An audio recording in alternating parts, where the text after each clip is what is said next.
welcome to my YouTube channel HR educational hub मरমৰ ছাত্ৰ ছাত্ৰীসকল আজি তোমালোকৰ লগত আলোচনা কৰিম তোমালোকৰ সায়েন্সৰ যিখিনি কেমিষ্ট্ৰি পাৰ্ট আছে সেই কেমিষ্ট্ৰি পাৰ্টৰ পৰা তোমালোকৰ এনুৱেল এক্সামত টোটাল 22 মাৰ্ক আহিব 22 মাৰ্কস আহিব কেনেকুৱা ধৰণৰ MCQ আহিব আৰু কি লং কোৱেশ্চন তোমালোকে চাই যাব লাগিব গুটেখিনি কথা আমি আলোচনা কৰিম আৰু মই তোমালোকক যিখিনি টপিক আজি মই দেখুৱাই দিম তাৰে পৰা 99% কোৱেশ্চন কমন আহিব মই এনালাইসিস কৰি আছো বহুত কেইটা জিলাৰ মই অলৰেডি কোৱেশ্চন পেপাৰ সলভ কৰিছো যদি তোমালোকে চোৱা নাই তেতিয়াহলে চাই লবা প্লেলিষ্টত ভিডিওবোৰ আপলোড কৰা আছে আৰু তোমালোকৰ জিলাত যদি এনুৱেল এক্সাম হৈ যোৱা নাই তেতিয়াহলে তোমালোকে এইখিনি প্ৰেক্টিস কৰি যাবা তোমালোকৰ 99% কোৱেশ্চন কমন থাকিব আৰু যদি তোমালোকৰ কোৱেশ্চন ফাইল লাগে কোৱেশ্চনৰ PDF ফাইল লাগে তেতিয়াহলে মই পাৰ্সোনাল WhatsApp নম্বৰ দিম তোমালোকে ভিডিওটো হেকলৈকে চাই থাকা তোমালোকে তাতে মেছেজ কৰিলে পাৰ্সোনাল WhatsApp নম্বৰত তোমালোকে কোৱেশ্চন পেপাৰ পাই যাবা তো এতে চোৱা প্ৰথমতে আমি কেমিষ্ট্ৰি পাৰ্টটো আলোচনা কৰিম তাৰ পিছত আছে তোমাৰ বায়োলজি তাৰ পিছত ফিজিক্স আৰু একেবাৰে শেষত EVS পাৰ্ট আছে গুটেখিনি পাৰ্ট আমি আলোচনা কৰিম আজি আমি আলোচনা কৰিম যিখিনি কেমিষ্ট্ৰি পাৰ্ট আছে সেইখিনি তো এতে চোৱা যেটো কেমিষ্ট্ৰি পাৰ্টৰ তোমাৰ যেটো প্ৰথম চেপ্টাৰ আছে আমাৰ চাৰিকাখৰ বস্তুবোৰ এটো চেপ্টাৰৰ পৰা তোমাৰ 5 মাৰ্ক আহিব তুমি ইয়াৰে পৰা কি চাব লাগিব ইয়াৰে পৰা চোৱা তুমি প্ৰথমতে ইয়াতে তুমি চাব লাগিব যে ভৌতিক পৰিৱৰ্তন আৰু ৰাসায়নিক পৰিৱৰ্তন কি হয় সেই কথাটো তুমি ভালদৰে জানিব লাগিব ভৌতিক পৰিৱৰ্তন আৰু ৰাসায়নিক পৰিৱৰ্তনৰ ওপৰত কিন্তু কোৱেশ্চন হয় বহুত জিলাত কোৱেশ্চন আহিছে মই কোৱেশ্চন পেপাৰ সলভ কৰিছো প্লেলিষ্ট বনোৱা আছে তোমালোকে প্লেলিষ্টত গৈ চাই লোৱা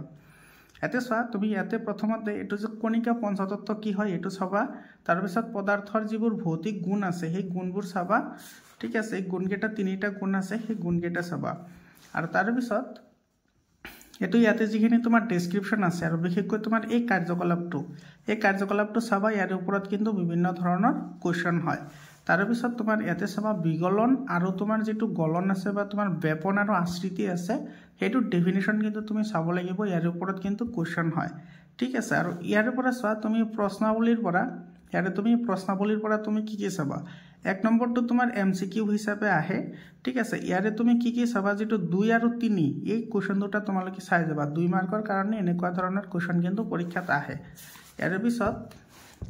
ইয়াৰে পিছৰখিনি তুমি চাব লাগিব যে তোমাৰ কঠিন পদাৰ্থৰ কি অৱস্থি আছে ক্যাৰেক্টাৰিষ্টিক্স আছে গোটা পদাৰ্থৰ কি ক্যাৰেক্টাৰিষ্টিক্স আছে জুলীয়া পদাৰ্থৰ কি ক্যাৰেক্টাৰিষ্টিক্স আছে আৰু তোমাৰ গেছীয় পদাৰ্থৰ কি ক্যাৰেক্টাৰিষ্টিক্স আছে সেইখিনি তুমি চাব লাগিব তাৰ পিছত তুমি ইয়াৰে পৰা চাবা LPG আৰু CNG ৰ যেটো সম্পূৰ্ণ নাম সেই দুটা তুমি চাবা তাৰ লগতে এই ডায়াগ্ৰামটো চাই যাবা ইয়াৰ ওপৰত কিন্তু কোৱেশ্চন আহে ঠিক আছে যে কোনটোৰ ওপৰত আকৰ্ষণ বল বেছি আৰু কোনটোত কম এনেকুৱা ধৰণৰ কোৱেশ্চন আহে ইয়াৰ পিছত এই ফালৰ পৰা তুমি কি চাব লাগিব ইয়াতে চোৱা 3 নম্বৰৰ যিকেটা কোৱেশ্চন আছে এই 3 নম্বৰৰ কোৱেশ্চন কেটা চাই যাবা লগতে 4 নম্বৰৰ কোৱেশ্চনটো চাই যাবা বহুত ইম্পৰ্টেন্ট হয় ইয়াৰ পৰা কিন্তু কোৱেশ্চন আহে আৰু ইয়াতে যেটো 1 নম্বৰ কোৱেশ্চন আছে যেটো ঘনত্বৰ ওপৰত কোৱেশ্চন আহে কোনটো পানীত ডুবিব কোনটো পানীত নুডুবে হেতুৰ ওপৰত কোৱেশ্চন আহে ঠিক আছে ইয়াৰ পিছত চোৱা তুমি এটো চাই যাবা বৰফৰ গলনাঙ্ক কি হয় আৰু তোমাৰ এটো সেলসিয়াস স্কেল আৰু কেলভিন স্কেলৰ মাজৰ যেটো সম্পৰ্ক সেই সম্পৰ্কটো চাই যাবা বহুত ইম্পৰ্টেন্ট হয় ইয়াৰ ওপৰত কিন্তু কোৱেশ্চন আহিবই ঠিক আছে কনভাৰ্জনৰ ওপৰত কোৱেশ্চন আহিব মানে সেলসিয়াসৰ পৰা কেলভিনত নিব লাগে আৰু কেলভিনৰ পৰা সেলসিয়াসত নিব লাগে এনেকুৱা ধৰণৰ কোৱেশ্চন কিন্তু আহিব ঠিক আছে প্ৰত্যেক জিলাতে আহিছে গতিকে তোমালোকৰ জিলাতো আহিব লগতে তোমালোকে ডায়াগ্ৰামটো চাই যাবা এটো ইম্পৰ্টেন্ট হয় আৰু তোমাৰ এই টুকাখিনি চাই যাবা ইয়াৰ পৰা কিন্তু 1 মাৰ্কৰ কোৱেশ্চন এটা আহিব পাৰে MCQ হিচাপে তাৰ পিছত তোমাৰ এটো যেটো এমোনিয়াম ক্লোৰাইডৰ ঊৰ্ধ্বপাতন চিত্ৰকেটা চাই যাবা লগতে এই ডায়াগ্ৰামটো চাই যাবা আৰু ইফালে তোমাৰ এইখিনি চাই যাবা বিশেষকৈ তোমাৰ এটমস্ফেৰিক প্ৰেছাৰ যিখিনি আছে এইখিনি বহুত ইম্পৰ্টেন্ট হয় ইয়াৰ ওপৰত তোমাৰ কোৱেশ্চন আহে ঠিক আছে এই যে সব তোমালোকক যে কলমই এইমাত্ৰ এই কোৱেশ্চন আছে ইয়াতে কনভাৰ্জনৰ কোৱেশ্চন আছে সেলসিয়াসৰ পৰা কেলভিন কেলভিনৰ পৰা সেলসিয়াস তোমালোকে এইখিনি প্ৰেক্টিস কৰি যাবা সেইখিনি যদি তুমি ভালদৰে পঢ়া এইখিনি নপঢ়িলেও তোমালোকে পাৰিবা তাৰ পিছত আছে তোমাৰ এটো যেটো বাষ্পীভৱন আছে বাষ্পীভৱনৰ কাৰকবোৰ বহুত ইম্পৰ্টেন্ট হয় ইয়াৰ ওপৰত প্ৰত্যেকটো জিলাতে কোৱেশ্চন আহিছে ঠিক আছে প্ৰত্যেকটো জিলাতে কোৱেশ্চন আহিছে মই যিকেটা জিলাৰ কোৱেশ্চন পেপাৰ সলভ কৰিছো প্লেলিষ্টত দিয়া আছে তোমালোকে চাই লোৱা ইয়াৰ পিছত চোৱা ইয়াতে তুমি চাবা এটো যে এই যেটো প্ৰশ্নাৱলী আছে সেই প্ৰশ্নাৱলীত তোমাৰ এটো 5 নম্বৰটো চাবা 4 নম্বৰটো চাবা আৰু 3 নম্বৰটো চাবা ঠিক আছে 3 4 5 এই তিনিটা কোৱেশ্চন চাবা বহুত ইম্পৰ্টেন্ট হয় আৰু ইয়াৰ পৰা তোমাৰ এটো চাই যাবা BEC অৰ্থাৎ বোস আইনষ্টাইন কনডেনসেট যেটো আছে হেতু কি হয় সেই বস্তুটোৰ ডেফিনিশনটো তুমি চাই যাবা আৰু ইফালে তোমাৰ এই তালিকাখন চাই যাবা ইয়াতে এসআই ইউনিটৰ ওপৰত কোৱেশ্চন হয় তোমালোকে এইটো চাই যাবা ঠিক আছে আৰু তোমাৰ ইয়াতে যেটো এক্সাৰসাইজ আছে সেই এক্সাৰসাইজ কিনি চোৱা তোমালোকে যদি মই যিখিনি আগতে দেখুৱাই দিলো সেইখিনি যদি তোমালোকে ভালদৰে চাই যোৱা এক্সাৰসাইজ খিনি তোমালোকে নকৰিলেও হ'ব কাৰণ এই গোটেইখিনি কথা আগতে অলৰেডি ডিসকাশন কৰা হ'লেই তো তোমাৰ এটো কনভাৰজনৰ আছে ইয়াতে তাৰ পিছত তোমাৰ এটো আছে ইয়াতে সব যুক্তি দৰ্শোৱা এনেকুৱা ধৰণৰ কোৱেশ্চন আগতেও আছে আৰু তোমালোকে 7 নম্বৰ কোৱেশ্চনটো কিন্তু বহুত ইম্পৰ্টেন্ট হয় এই কোৱেশ্চনটো ভালদৰে চাই যাবা 8 নম্বৰটো আৰু তোমাৰ এই ডায়াগ্ৰামটো ইম্পৰ্টেন্ট হয় ইয়াৰ পিছত চা তোমাৰ এই 2 নম্বৰ যেটো চেপ্টাৰ আছে এই চেপ্টাৰৰ পৰা 5 মাৰ্ক আহিব তুমি ইয়াৰ পৰা কি চাব লাগিব ইয়াৰ পৰা তুমি চাব লাগিব যে মিশ্ৰণ কি হয় আৰু কেনেকৈ আমি মিশ্ৰণ পৃথক কৰিব পাৰো এই কাৰ্যকলাপটো চাবা তাৰ পিছত তোমাৰ ইফালে যেটো দ্ৰৱণ আছে দ্ৰৱণৰ ধৰ্ম আৰু সংকৰ ধাতু কাক বোলে আৰু তোমাৰ ইয়াতে পিতলৰ কি সংকৰ ধাতু আছে এইখিনি তোমালোকে চাই যাবা বহুত ইম্পৰ্টেন্ট হয় সংকৰ ধাতুৰ ওপৰত কিন্তু কোৱেশ্চন আহে ঠিক আছে ইয়াৰ পিছত এইখিনি পাৰ্টৰ পৰা তুমি চাব লাগিব এটো টিংচাৰ অফ আয়োডিন চাব লাগিব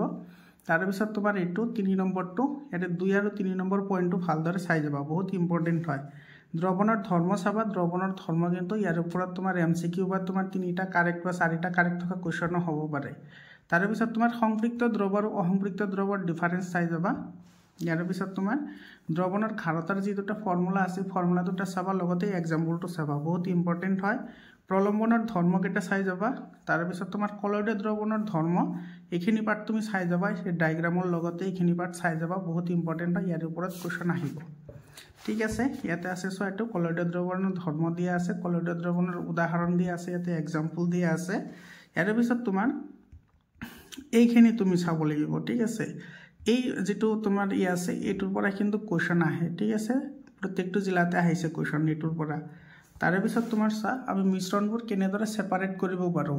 ইয়াৰ পিছত তোমাৰ এই সেপাৰেট কৰা যিখিনি পদ্ধতি আছে গুটিকেটা পদ্ধতি তুমি চাই যাব লাগিব ইয়াৰ ওপৰত কোৱেশ্চন আহিবই ঠিক আছে দুটা বা তিনিটা কোৱেশ্চন তোমালোকে পাবা ইয়াৰ ওপৰত তাৰ পিছত তোমাৰ এটো গাখীৰৰ পৰা কেনেদৰে কৰিব পাৰি এটো আৰু তোমাৰ ইয়াতে ব্যৱহাৰ আছে এই ব্যৱহাৰখিনি কিন্তু বহুত ইম্পৰ্টেন্ট হয় ব্যৱহাৰৰ ওপৰতো কিন্তু কোৱেশ্চন আহে ঠিক আছে যে কেনেদৰে হেতু ব্যৱহাৰ কৰা হয় এটো ব্যৱহাৰ আছে ব্যৱহাৰখিনি চাবা তাৰ পিছত তোমাৰ এটো এই যেটো ডায়াগ্ৰাম আছে ডায়াগ্ৰামটো কিয় ইউজ কৰা হয় আৰু কিহৰ কাৰণে ইউজ কৰা হয় এইখিনি তোমালোকে এইখিনি চাই যাবা ইয়াৰ ওপৰত কিন্তু কোৱেশ্চন আহিব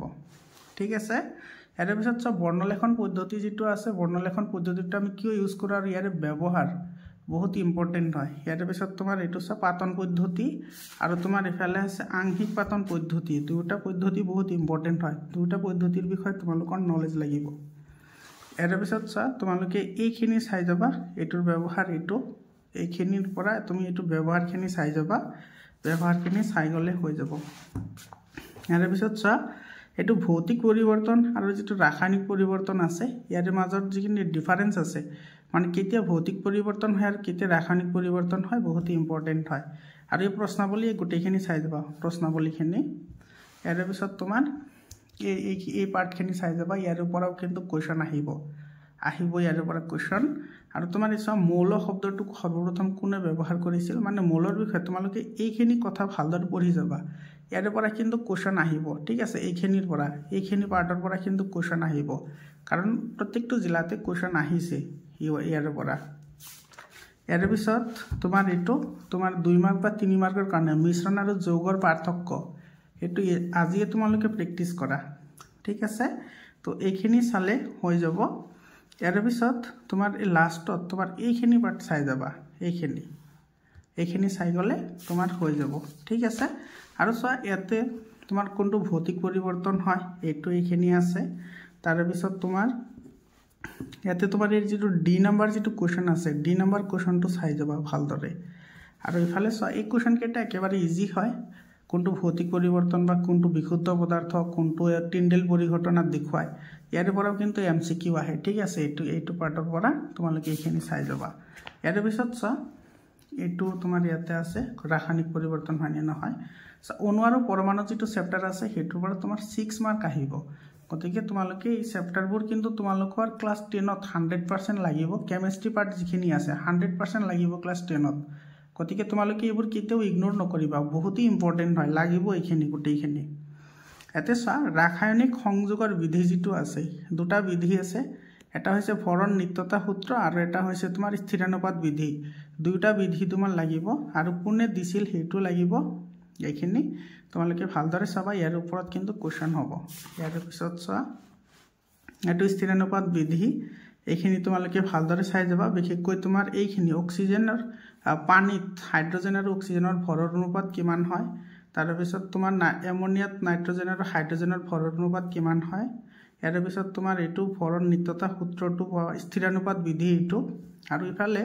তোমাৰ ডেল্টনৰ যেটো পৰমাণুৰ আৰ্হি আছে হেতু স্বীকাৰ্য এইখিনি 2 মাৰ্ক বা 3 মাৰ্কৰ কাৰণে নহলে তোমাৰ সিকোয়েন্স বেসড কোৱেশ্চন আহে যে তলৰ কোনটো ডেল্টনৰ পৰমাণুৰ আৰ্হি স্বীকাৰ্য হয় বা তলৰ কোনটো স্বীকাৰ্য নহয় এনেকুৱা ধৰণৰ কোৱেশ্চন আহে তাৰ পিছত তোমাৰ এই প্ৰশ্নাৱলীৰ পৰা 1 নম্বৰ প্ৰশ্নটো চাবা 1 নম্বৰ প্ৰশ্নটো চাবা ইয়াৰ পিছত তোমাৰ ইয়াতে 2 নম্বৰ প্ৰশ্নটো চাবা ঠিক আছে 1 আৰু 2 চাবা বহুত ইম্পৰ্টেন্ট হয় আৰু তোমাৰ এই দুটা এটো পঢ়িলে তোমালোকে এই দুটা পঢ়িব নালাগে ইয়াৰ পিছত তুমি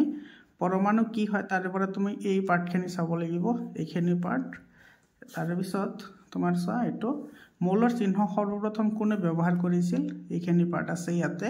আৰু এইখিনি এবাৰ চাই যাবা এটো চাই গলা চাই যোৱাৰ পিছত তুমি এইখিনি পাৰ্ট চাব লাগিব যে কোনটোৰ নাম কৰ পৰা আহিছে এইখিনি কিন্তু বহুত ইম্পৰ্টেন্ট হয় ইয়াৰ পৰা কিন্তু কোৱেশ্চন আহে ঠিক আছে এইখিনি চাই যাবা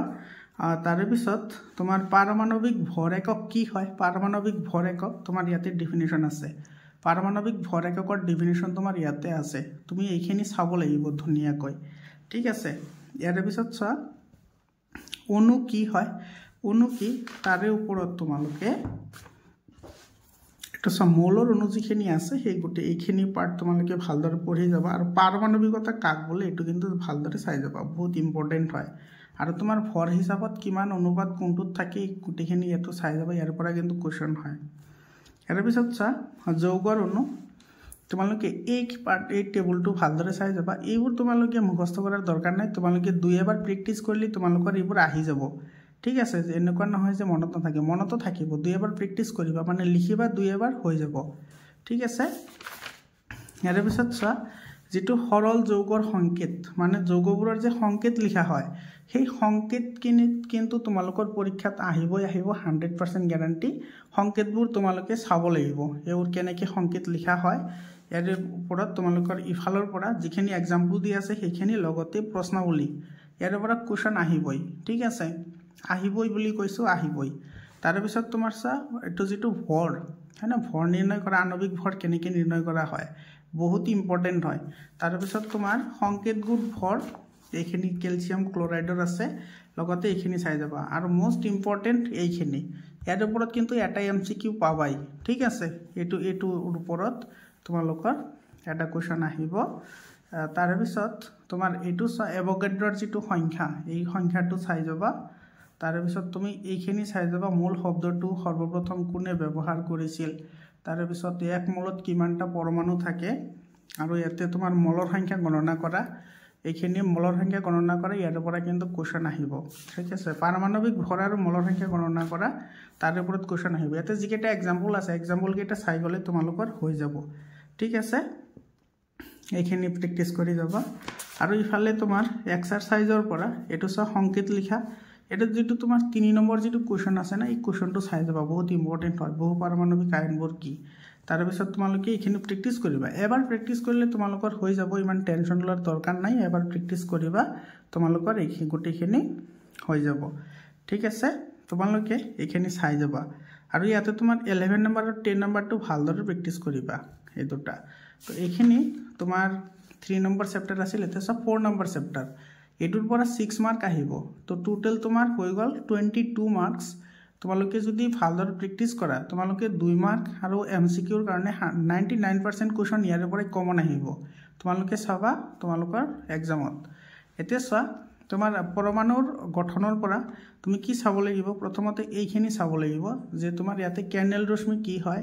তাৰ পিছত ইলেক্ট্ৰন কোন আৱিষ্কাৰ কৰিছিল প্ৰোটন কোন আৱিষ্কাৰ কৰিছিল ইলেক্ট্ৰনৰ মান কিমান নিউট্ৰনৰ মান কিমান প্ৰোটনৰ মান কিমান গুটিখিনি কথা তোমাৰ ইয়াতে ধুনিয়াকে দিয়া আছে গতিকে তুমি এই পেজটো ভালদৰে পঢ়ি যাব লাগিব ইয়াৰ পৰা কিন্তু কোৱেশ্চন হ'ব ইয়াৰ পিছত তোমাৰ থমসনৰ যিটো পৰমাণু আৰ্হি আছে থমসনৰ পৰমাণু আৰ্হিৰ যি দুটা স্বীকাৰ্য আছে এই স্বীকাৰ্য দুটা তুমি চাই যাবা এই স্বীকাৰ্য দুটাৰ পৰা সিকুৱেন্স বেসড কোৱেশ্চন হ'ব পাৰে আৰু ৰাদাৰফৰ্ডৰ যিটো পৰমাণু আৰ্হি আছে ৰাদাৰফৰ্ডৰ পৰমাণু আৰ্হি সোণৰ পাত কিহৰ কাৰণে ব্যৱহাৰ কৰিছিল এই কথাটো চাই যাবা আৰু যিটো আলফা কণা বিচ্ছুৰণ যিটো পৰীক্ষা আছিল হেতুত আলফা কণাৰ ভৰ কিমান আছিল হেতু এখিনি 4u আছিল ভৰ এখিনি চাই যাবা তাৰে পিছত তোমাৰ চা আলফা কণা বিচ্ছুৰণ পৰীক্ষাৰ যিখিনি তোমাৰ ফলাফল এই ফলাফলখিনি চাবা তাৰে পিছত তোমাৰ আলফা কণা বিচ্ছুৰণ পৰীক্ষাৰ সিদ্ধান্ত বহুত ইম্পৰ্টেন্ট হয় সিকুৱেন্স বেসড কোৱেশ্চন আহিব পাৰে নহলে তোমাৰ 2 মাৰ্কৰ কোৱেশ্চন আহিব পাৰে বা 1 মাৰ্কৰ কোৱেশ্চন আহিব পাৰে ইয়াৰ পিছত চা নিউক্লিয়াছ যেটো আৰ্হি আছে ৰাদাৰফৰ্ডৰ নিউক্লিয়াছ আৰ্হি এইখিনি চাই যাবা ঠিক আছে তাৰে পিছত চা বৰৰ পৰমাণু আৰ্হি যেটো আছে বৰৰ পৰমাণু আৰ্হি ইয়াৰ যিকেটা স্বীকাৰ্য আছে এটো 1 2 আৰু এই যেটো ডায়াগ্ৰাম আছে এটো 2 মাৰ্কৰ কাৰণে ডায়াগ্ৰামটা আঁকিবলৈ আহে বৰৰ পৰমাণু আৰ্হিটো বহুত ইম্পৰ্টেন্ট হয় ক্লাস 10 ত 100% ইউজ হ'ব এই গুটেখিনি কথা আৰু প্ৰশ্নাৱলীৰ ইয়াৰে তোমাৰ প্ৰশ্নাৱলীত তোমাৰ এটো চা 3 নম্বৰ কোৱেশ্চনটোৰ এনসাৰ এটো হয় তাৰ পিছত তোমাৰ এটো 4 নম্বৰ কোৱেশ্চনটো চাই যাবা 4 নম্বৰটো আৰু তোমাৰ 1 আৰু 2 নম্বৰ কোৱেশ্চনটো এমসিকিউ হিচাপে আহে ঠিক আছে ইয়াৰে তুমি এই প্ৰশ্নাৱলীৰ পৰা 2 নম্বৰ কোৱেশ্চনটো চাবা ইলেক্ট্ৰনীয় বিন্যাস কেনেকৈ লিখা হয় সেই বিষয় তোমাৰ ইয়াতে ধুনিয়াকৈ দিয়া আছে আৰু এটা সেলত সৰ্বোচ্চ ইলেক্ট্ৰনৰ সংখ্যা কিমান হয় 2n² হয় তো এইখিনি কথা তুমি চাব লাগিব ইয়াৰ পৰা কিন্তু কোৱেশ্চন আহিব ঠিক আছে যুজ্যতা কেনেদৰে নিৰ্ণয় কৰা হয় সেই গুটেইখিনি কথা তুমি তেতিয়াহে পাৰিবা যেতিয়া তুমি বৰৰ যিটো পৰমাণু আৰ্হি আছে এইখিনি কথা তুমি ভালদৰে পঢ়িবা তেতিয়াহে তুমি পাৰিবা ঠিক আছে নিউট্ৰন কোন আৱিষ্কাৰ কৰিছিল আৰু নিউট্ৰন বিহীন মৌলটোৰ নাম হৈছে হাইড্ৰজেন এইখিনি মনত ৰাখিবা ইয়াৰ পিছত চা এটো তোমাৰ 2 নম্বৰ কোৱেশ্চনটো চাবা ভালদৰে আৰু তোমাৰ ইয়াতে চা ইলেক্ট্ৰনীয় বিন্যাস তোমাৰ 18টা মৌলৰ দিয়া আছে ইলেক্ট্ৰনীয় বিন্যাস তুমি লিখিব পাৰিবা যেতিয়া তোমাৰ এই কথাখিনি তুমি ভালদৰে বুজিব পাৰা ঠিক আছে এইখিনি পঢ়িলে তুমি সেইখিনি নপঢ়িলেও তোমাৰ হৈ যাব অটোমেটিক্যালি আহি যাব গতিকে তুমি এইখিনি ভালদৰে ষ্টাডি কৰিবা ক্লাস 10 তো কিন্তু 100% লাগিব এই গুটেখিনি কথা ইয়াৰ পিছত তোমাৰ চোৱা ইয়াৰ পৰা তুমি চাব লাগিব এটো কৰলে তোমালোকে ইলেক্ট্ৰনীয় বিন্যাস লিখিব পাৰিলে যুজ্যতা অটোমেটিক্যালি ওলাব পাৰিবা ইয়াৰ পিছত তোমাৰ এতে 1 নম্বৰ কোৱেশ্চনটো চাবা তাৰ পিছত তোমাৰ এতে চোৱা পাৰমাণবিক সংখ্যা বা পৰমাণু ক্ৰমাঙ্ক কি হয় এইখিনি কিন্তু জানিব লাগিব গুটেখিনিৰ মাজত সম্পৰ্ক আহে পৰীক্ষাত ঠিক আছে তো 1 2 এটো তোমাৰ দুটা মিলি তোমাৰ এটা সম্পৰ্ক আছে সেই সম্পৰ্কটো কিন্তু জানিব লাগিব সেই সম্পৰ্কৰ ওপৰত কিন্তু কোৱেশ্চন হয় ঠিক আছে তাৰে পিছত তোমাৰ এই যেটো চিহ্ন লিখা হয় সেই চিহ্নটো কেনেদৰে লিখা হয় ইয়াৰ পৰা চোৱা পাৰমাণবিক সংখ্যা দিয়া আছে বা পাৰমাণবিক ভৰ দিয়া আছে তাৰে পৰা ইলেক্ট্ৰনৰ সংখ্যা ওলাব লাগে বা নিউট্ৰনৰ সংখ্যা ওলাব লাগে বা প্ৰটনৰ সংখ্যা ওলাব লাগে তো তুমি কেনেকৈ ওলাবা এইখিনি পঢ়িলেহে তুমি গম পাবা ঠিক আছে ইয়াৰ পিছত চোৱা সমস্থানিকৰ যিকেটা ধৰ্ম আছে আৰু এক্সাম্পল বিশেষকৈ হাইড্ৰজেন আৰু কাৰ্বনৰ এই দুটা বহুত ইম্পৰ্টেন্ট হয় তোমালোকৰ আজমল সুপাৰ 40 তো লাগিব আৰু এটা কথা তোমালোকক কৈ থাও তোমালোকে যদি আজমল সুপাৰ 40 ৰ কাৰণে প্ৰিপাৰেচন কৰিব বিচৰা তেতিয়াহলে মোৰ চেনেলৰ থ্ৰুদি প্ৰিপাৰেচন কৰিব পাৰিবা গতিকে তোমালোকে চেনেলটো সাবস্ক্ৰাইব কৰা আৰু হোৱাটসএপ গ্ৰুপত জয়েন হোৱা মই ডেসক্ৰিপচনত লিংক দি দিছো তোমালোকে 100% নলেজ আৰু তোমালোকৰ ইনফৰমেশন তোমালোকে তাতে পাই যাবা তো সমস্থানিক কাক বোলে সমস্থানিকৰ উদাহৰণ আৰু সমস্থানিকৰ যিকেটা ধৰ্ম আছে তুমি চাব লাগিব আৰু তাৰ পিছত চাব লাগিব সমবাৰীৰ ধৰ্ম সমবাৰী কাক বোলে আৰু সমবাৰীৰ উদাহৰণ তোমালোকৰ কিতাপত ক্যালসিয়াম আৰু আৰ্গনটো দিয়া আছে বাকি আৰু দুটামান চাই যাবা তাৰ পিছত সমস্থানিকৰ যেটো ব্যৱহাৰ আছে বহুত ইম্পৰ্টেন্ট হয় ইয়াৰ ওপৰত কিন্তু কোৱেশ্চন আহে ঠিক আছে সমস্থানিকৰ ব্যৱহাৰ আৰু এই প্ৰশ্নাৱলী ইয়াৰে দুটা চাই যাবা প্ৰশ্নাৱলী ইয়াৰ পিছত চোৱা ইয়াতে তোমাৰ অনুশীলনীৰ পৰা তুমি কি কি চাব লাগিব ইয়াতে তোমাৰ 3 নম্বৰ কোৱেশ্চনটো চাবা 2 নম্বৰ কোৱেশ্চনটো চাবা 2 আৰু 3 ঠিক আছে সিকুৱেন্স বেসড এমসিকিউ আহিব পাৰে 2 মাৰ্কৰ কোৱেশ্চন আহিব পাৰে তাৰ পিছত তুমি ইফালে চাব লাগিব এটো 9 নম্বৰ আৰু 10 নম্বৰ কোৱেশ্চন 9 আৰু 10 বহুত ইম্পৰ্টেন্ট হয় 9 নম্বৰ আৰু 10 নম্বৰ কোৱেশ্চনটো তাৰ পিছত তোমাৰ ইয়াতে চাবা তোমাৰ 12 নম্বৰ 13 নম্বৰ 12 13 আৰু তোমাৰ শুদ্ধ অশুদ্ধ এইকেইটা তোমাৰ এমসিকিউ আহে এই গুটেখিনি এমসিকিউ হিচাপে আহে আৰু ইয়াতে যিকেইটা এমসিকিউ আছে সেই এমসিকিউ কেইটা চাই যাবা তো মনৰ ছাত্ৰ ছাত্ৰীসকল এইখিনি আছিল কেমিষ্ট্ৰি পাৰ্ট ইয়াৰ পিছত আমি আলোচনা কৰিম যিখিনি আমাৰ বায়োলজি পাৰ্ট আছে বায়োলজিৰ পৰা তুমি কি কি চাব লাগিব গুটেখিনি পাৰ্ট তোমালোকে পাই যাবা তোমালোকে চেনেলটো সাবস্ক্ৰাইব কৰি ৰাখা মৰমৰ ছাত্ৰ ছাত্ৰীসকল মোৰ পাৰ্চনেল হোৱাটছআপ নম্বৰ লৈ লোৱা 7002824673 এইটো মোৰ পাৰ্চনেল হোৱাটছআপ নম্বৰ হয় তোমালোকৰ কোনো প্ৰব্লেম হ'লে তোমালোকে ডাইৰেক্টলি মোক মেছেজ কৰিবা মই তোমালোকৰ লগত কনভাৰসেশ্যন কৰিম মৰমৰ ছাত্ৰ ছাত্ৰীসকল আগৰ লগ পাম বায়োলজি পাৰ্টখিনি লৈ আজিৰ কাৰণে এইখিনিয়ে ভিডিঅ'টো শেষলৈকে চোৱাৰ কাৰণে সকলোকে ধন্যবাদ জনাইছো